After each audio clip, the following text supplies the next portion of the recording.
Halo, selamat jumpa dengan Sejabu Channel.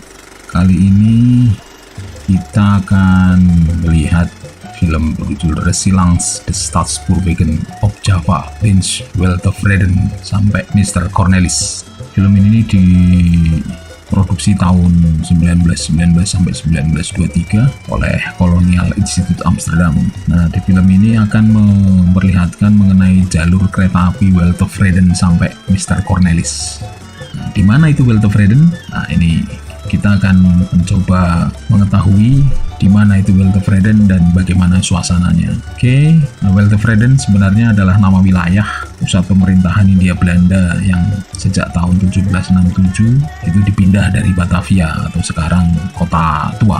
Itu ditandai dengan pindahnya Gubernur Jenderal VOC terakhir, yaitu Pieter Gerardus van Overstraten. Wilayah ini meliputi wilayah dari Senen sampai Tanah Abang, kemudian dari Harmoni sampai ke Duku Atas atau Menteng, atau saat itu disebut dengan Mugodangdia. Wilayah ini mengelilingi pusat kota, yaitu kantor Gubernur Jenderal dan Koningsplein atau sekarang Istana Negara dan Lapangan Monas.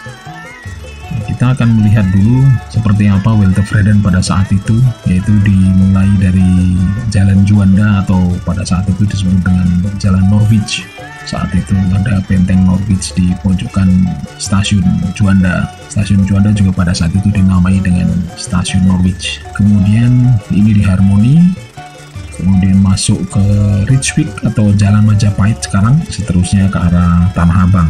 Pada saat itu Tanah Abang bukanlah Tanah Abang pasar seperti sekarang, tetapi adalah hanya nama jalan yang sekarang disebut Jalan Abdul Buis. Kemudian ini di Merdeka Barat, saat itu masuk wilayah Koningsplein atau Lapangan Monas.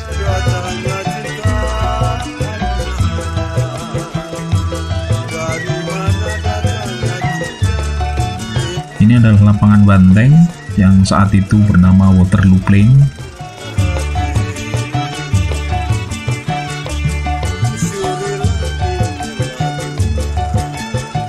Kemudian ini adalah Pasar Senen yang ternyata dari dulu memang udah rame sih.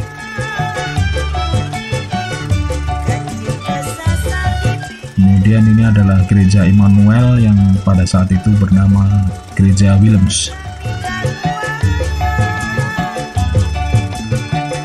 Oke, perjalanan kita mulai dengan kereta uap dari stasiun Wealth of Reden atau sekarang dikenal dengan stasiun Gambir. Jalur dari Wealth of Reden dimulai dari stasiun Gambir dan akan melewati stasiun Kebon Sirih dan lokasi awal dari stasiun Gondangdia. Kemudian pada tahun 1930 dipindah ke lokasi stasiun Gondangdia yang sekarang. Dari stasiun Kebon Sirih, kemudian jalur kereta akan menuju ke stasiun Dierentuin atau Kebun Binatang. Nah, ini yang kalau mamanya teman-teman ada yang belum tahu bahwa sebenarnya Kebun Binatang Batavia itu lokasinya ada di Cikini sebelum dipindah ke Ragunan. Jadi Kebun Binatang Cikini adalah kebun binatang pertama di Indonesia. Kebun binatang ini didirikan pada tahun 1864 dengan nama Planten en Dierentuin yang berarti tanaman dan kebun binatang. Kebun binatang ini terletak pada tanah seluas 10 hektar di kawasan Cikini Menteng, Jakarta Pusat yang merupakan pemberian dari Raden Saleh. Saat itu, Planten en Dierentuin dikelola oleh Perhimpunan Penyayang Flora dan Fauna Batavia. Oke, tahun 1949 nama Planten en Dierentuin dirubah menjadi Kebun Binatang Cikini dan pada tahun 1961 dipindahkan ke kawasan Ragunan sampai sekarang. Setelah dari stasiun Dierentuin Cikini, kemudian beranjak ke arah Manggarai. Ini adalah jalur Manggarai yang pada saat itu kanan kirinya masih merupakan perkebunan atau kebun-kebun warga.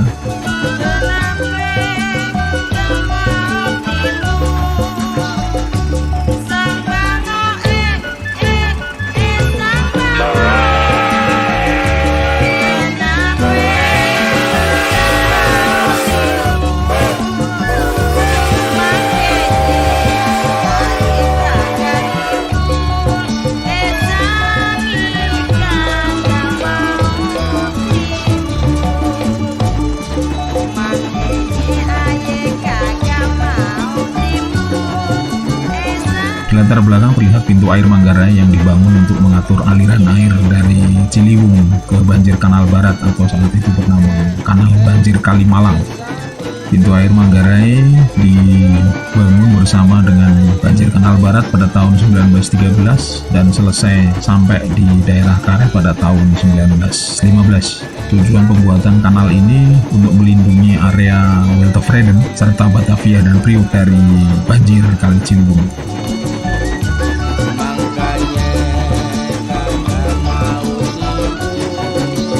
Ini adalah stasiun Manggarai. Nah, saat itu wilayah sekitarnya masih perkebunan rawa-rawa sekitar Sungai Ciliwung. Wilayah Manggarai sudah dikenal sejak abad ke-17. Dahulu merupakan tempat tinggal dan pasar budak yang berasal dari Manggarai Flores. Stasiun Manggarai dibangun pada tahun 1914 dan selesai 1 Mei 1918. Sejak dibangun sepertinya tidak ada perubahan yang berarti pada desain bangunan stasiun ini. Sampai sekarang hanya ditambah beberapa bangunan, tetapi bangunan aslinya masih dipertahankan.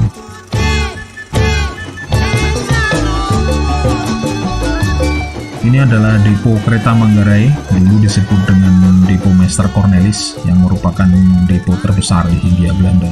Semua fasilitas perbengkelan kereta ada di sini, antara lain dari gudang spare part, kemudian kerin raksasa di dalam bengkel yang mampu mengangkat lokomotif utuh yang pada saat itu bisa mencapai bobot lebih dari 80 ton. Bengkel ini juga terdapat alat-alat canggih dan proses pembuatan spare part dari besi cor.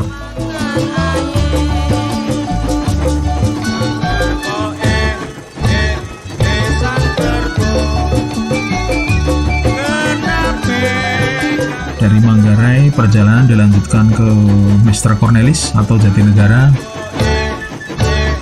Di timur stasiun Manggarai terlihat perumahan-perumahan yang dibangun untuk karyawan stasiun dan depo Manggarai. Jalur ke arah Jatinegara melewati jembatan di atas Ciliwung yang saat ini disebut dengan Jembatan Bukit Duri. Struktur jembatan ini sangat indah dengan struktur beton bertulang yang terlihat sangat kokoh. Sampai saat ini desain maupun strukturnya belum berubah sama sekali. Jembatan ini dibangun pada tahun 1917 dengan arsiteknya adalah Engineer J. Plantemau. Berarti sudah lebih dari 100 tahun umurnya sampai sekarang. Ini adalah pemandangan dari lintasan jembatan layang di atas Jalan Matraman Raya. Di latar belakang adalah Gereja Koinonia Jatinegara yang saat itu bernama Gereja Beto dan didirikan pada tahun 1889. Setelah melewati jembatan layang, maka jalur ini akan melewati bengkel kereta stasiun Jatinegara. Depo ini telah ada sebelum depo Manggarai, sehingga walaupun kapasitasnya lebih kecil, umurnya lebih tua daripada depo Manggarai.